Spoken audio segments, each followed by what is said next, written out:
اگر آپ جنت چاہتے ہیں تو پھر اس حرام تعلق سے، نامحرم کے ساتھ فالتو باتیں کرنے سے رکنا ہوگا، اور اپنے آپ کو روکنا ہوگا، اور دوسرے شخص کو بھی روکنا ہوگا کہ میرے رب نے مجھے اس کی اجازت نہیں دی، میں اس کے بعد کوئی تعلق نہیں رکھ سکتی۔ تو نفس کو غلط خواہشات سے روکنا صبر ہے، یہ جملہ یاد رکھیے، نفس کو غلط خواہشات سے روکنا صبر ہے۔ اسی طرح موبائل کی اسکرین پر فضول چیزیں دیکھنا، ایسا ٹک ٹاک دیکھنا کہ کہیں گانے آ رہے ہیں، کہیں کوئی ڈانس آ رہا ہے، کہیں کوئی مرد عورت آپس میں جگت بازی کر رہے ہیں، فضول ہنسی مذاق کر، ایسی چیزوں کو دیکھنا اور پھر ان کو لائک کر لینا اور ان کو بار بار دیکھنا۔ اب کتنا فتنہ ہے نا کہ آپ یوٹیوب پہ ایک اچھا لیکچر سن رہے ہیں تو نیچے ایک بڑی خوبصورت تصویر ریل پر آ رہی ہے، آپ کو ٹیمپٹیشن ہونے لگتی ہے کہ ذرا میں کلک کر کے دیکھوں اس نے کپڑے کیسے پہنے ہوئے، بس یہیں سے شروع ہو جاتا ہے۔ آپ وہ دیکھتے ہیں، بار بار دیکھتے ہیں، اس کو بار بار دیکھتے ہیں، اور وہ جو اچھا کام کر رہے تھے وہ تو پیچھے ہی رہ گیا۔ تو آپ نے صبر تو نہ کیا۔ صبر کیا ہے؟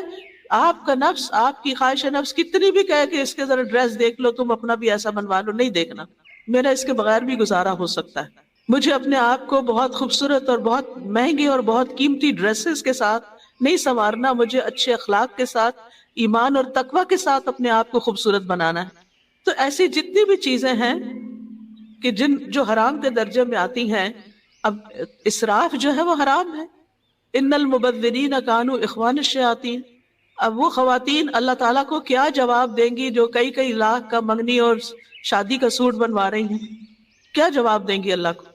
اور پھر صرف دیکھا دیکھی، وہ فلاں بھی تو کر رہا ہے، وہ فلاں کے گھر میں قرآن کلاس ہوتی ہے اور ان کی شادی ایسے ہو رہی ہے، ہم بھی کیوں نہ کریں؟ اور پھر اگر نہیں ہے تو قرضہ لے لے کے کر رہے ہیں۔ کتنے غلط ٹرینڈز ہمارے معاشرے میں چل پڑے ہیں جس کی وجہ سے کتنی ہی بچیوں کی شادی نہیں ہو پاتی کیونکہ وہ ایسے جوڑے افورڈ نہیں کر سکتی، وہ جہیز افورڈ نہیں کر سکتی۔ اول تو جہیز لینا ہی ایک انتہائی غلط چیز ہے، کیونکہ اللہ تعالیٰ نے مرد کو قوام بنایا ہے اور مرد کے ذمہ یہ بات رکھی ہے کہ وہ لڑکی کو نہ صرف یہ کہ اپنے گھر لائے اور اس کی تمام ضرورت کی چیزیں پوری کرے، بلکہ الٹا اس کو حق مہر بھی دے۔ اس کو تو مہر بھی دینا ہے، کہاں یہ کہ اس سے جہیز کے مطالبے کیے جائیں۔ آپ سب خواتین بیٹھی ہوئی ہیں، میں آپ خواتین سے یہ ریکویسٹ کروں گی کہ اس رسم کو ختم کرنے میں آپ پہل کریں، اپنے بیٹوں کا جہیز نہ لیں اور آپ کہہ کہ نہیں ہم کریں گے کیونکہ بچی آپ نے دے دی ہمیں، یہ سب سے بڑا جہیز ہے۔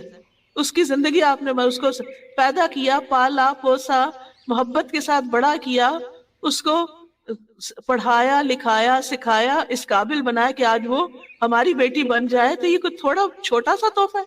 کتنا بڑا تحفہ ہے۔ تو اس کے ساتھ پھر مزید جہیز بھی لیے جائیں، کتنا ظلم ہے۔ لیکن عموماً اس معاملے کے اندر خواتین ہی زیادہ آگے جاتی ہیں، وہی مطالبے زیادہ کرتی ہیں، اور اگر لڑکی جہیز لے کر نہ آئے تو اس کی زندگی حرام کر دیتی۔ مجھے کسی نے بتایا کہ وہ اپنے گھر میں یعنی سسرال میں کوئی برتن استعمال نہیں کر سکتی، وہ کہتے جو ماں باپ کے گھر سے لائے وہ استعمال کرو، ہمارے برتن استعمال نہ کرو۔ بھائی تو پھر اس کو ماں باپ کے گھر ہی رہنے دیتے، اس کو کیوں لے آئے؟ اگر اس کو اپنے گھر کا حصہ نہیں بناتے آپ تو پھر اس کو لانے کا کیا مقصد تھا؟ تو تمام خواتین ایسے ظلم سے پرہیز کریں کہ جو اپنی بہوؤں کے ساتھ ظلم اور زیادتی کے سلوک کرتی ہیں اور ان کی زندگی حرام کی ہوئی ہے، اور اگر آپ کے بیٹے اور اس کے درمیان کوئی محبت کا تعلق ہے تو وہ آپ کو چبھتا ہے، کہیں اکیلے بیچارے چلے جائیں تو وہ آپ کو برا لگتا ہے۔ یہ ساری نفس کی شرارتیں ہیں، اور ان سے بچنا، اپنے آپ کو روکنا، یہ دراصل صبر کرنا ہے۔ یہ بے صبرا پن ہوتا ہے کہ چھوٹی چھوٹی بات پر آپے سے باہر ہو جانا، ادھر شکایت لگا، جو آئے اس کو کہانی سنا، کسی کی غلطی دیکھ کر اس کے اوپر، یعنی جیسے بہو ہی کی غلطی ہوئی یا اسی طرح کوئی نند بھابھی کے بیچ میں، تو کسی کی غلطی دیکھ کر اس پر اس کو بدنام کر کے رکھ دینا، اس سے بات اس سے بات اس سے بات۔ بھئی جس کی غلطی ہے اس کو بیٹھ کے اچھی طرح سمجھائیں کہ یہ آپ کی غلطی ہے، یہ آپ اصلاح کر لیں۔ کوئی بھی آنے والی لڑکی اب آپ کے گھر کا حصہ ہے، آپ کی عزت ہے، آپ اس کو بدنام کریں گے گویا اپنے آپ کو بدنام کریں گے۔